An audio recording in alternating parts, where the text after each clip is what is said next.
Un día despois de que os traballadores de Industrias González aceptasen o preacordo de despido coa empresa, o sindicato CIGA laméntase da pouca indemnización ofrecida. A nós parécenos que as indemnizacións dos traballadores de 25 días,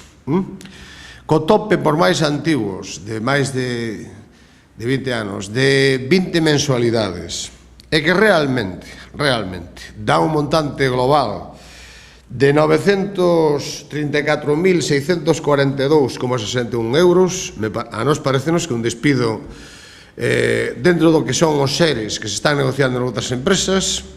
que vai como un despido barato. É dicir, a maioría dos seres está negociándose 35 días, día arriba, día abaixo, outros 30, 32,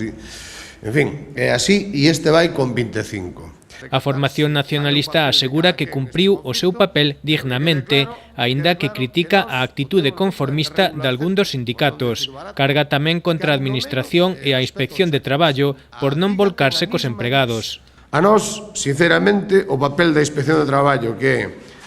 ou si aceptades o preacordo de 25 días co tope máximo de 20 mensualidades, ou si non, vai a ser un informe favorable a 20 días con 12 mensualidades,